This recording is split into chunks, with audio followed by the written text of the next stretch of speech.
रंग बलिदानाचा त्या तिरंग्यात पहावा, रंग बलिदानाचा त्या तिरंग्यात पहावा, उत्साह देशाचा अंगी संचारावा, उत्साह देशाचा अंगी संचारावा, जयघोष भारताचा समंती गुंजावा, जयघोष भारताचा समंती गुंजावा, सण हा स्वातंत्र्याचा सदैव चिराई व्हावा, सण हा स्वातंत्र्याचा सदैव चिराई व्हावा। राष्ट्रभक्ती ही एक पवित्र भावना आहे। आपल्या राष्ट्रावर परकीयाची हुकूमत नसावी असे प्रत्येक व्यक्तीस तीव्रतेने वाटत असते आणि म्हणूनच आपण परकीयाच्या आक्रमणाचा प्राणपणाने प्रतिकार करत असतो। पूर्वी भारतावर जेव्हा जेव्हा परकीयांच्या स्वारा झाल्या तेव्हा येथील राजे सेनापती यांच्या नेतृत्वाखाली अनेक लोकांनी आपले रक्त सांडले। त्यांनी येथील संपत्ती लुटली, लोकांच्या कत्तली केल्या, पण ते निघूनही गेले। काही जण भारतातच एकरूप झाले, पण ब्रिटिशांचे आक्रमक स्वरूप हे अगदी वेगळे होते।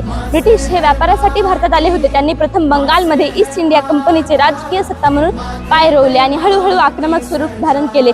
भारतीय जनता पराक्रमात कमी नसूनही ब्रिटिशांनी भारतावर राज्य केले। याचे कारण म्हणजे एकच, ब्रिटिश ज्या देशात राहत होते त्याचे नाव होते इंग्लंड। इंग्लंड हे आधुनिक राष्ट्र होते। आधुनिक ज्ञान आणि आधुनिक तंत्रज्ञान यांच्या जोरावर त्यांनी राजसत्ता बळगावली। महाराष्ट्रातील थोर नेते राम मोहन रॉय यांनी लोकांमध्ये एकता नांदावी, कोणीही जन्मावरून उच्च नीच ठरू नये यासाठी प्रयत्न केले। समाजाच्या प्रगती आड येणाऱ्या रूढी आणि परंपरांना देखील त्यांनी विरोध केला। महाराष्ट्रातील महात्मा फुले, न्यायमूर्ती रानडे यांच्यासारख्या अनेक विचारवंतांनी त्यावेळी त्या जनतेला जागे करण्यासाठी प्रयत्न केले। भारतातील स्त्रिया, दलित, शेतकरी यांच्यावर होत असलेल्या अन्यायाला गोपाळ हरी देशमुख उर्फ लोकहितवादींनी विरोध केला। 15 ऑगस्ट 1947 आपला देश स्वातंत्र्य झाला। स्वातंत्र्याच्या ध्येयासाठी अविरत प्रयत्न करणाऱ्या सर्वांच्याच मनातील स्वप्न साकार होण्याचा क्षण पुढे उभा होता। पारतंत्र्याच्या साखळ्या तटातटात तुटून पडत होत्या। गुलामगिरीचा अंधार संपत आला होता। अखेर 15 ऑगस्ट 1947 या मंगल दिनी भारताच्या क्षितिजावर स्वातंत्र्याची पहाट उजाळली होती। त्यावेळेचा लोकांचा आनंद अवर्णनीय आणि उत्स्फूर्त होता। आपल्या भवितव्याचे यापुढे आपणच शिल्पकार असू या जाणीवेने त्यांच्यात एक वेगळाच आत्मविश्वास होता।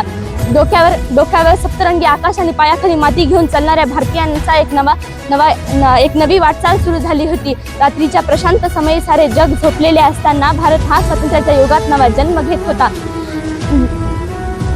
अन्याय विषमता याचा आता शेवट करायचा होता, असा त्यावेळेचे सर्वात लोकप्रिय व्यक्ती महात्मा गांधी यांचे स्वप्न आपल्याला भूतलावर आणायचे आहे। जोपर्यंत या जगात यातना आणि अश्रू आहेत तोपर्यंत आपले प्रयत्न चालूच असले पाहिजेत। धन्यवाद।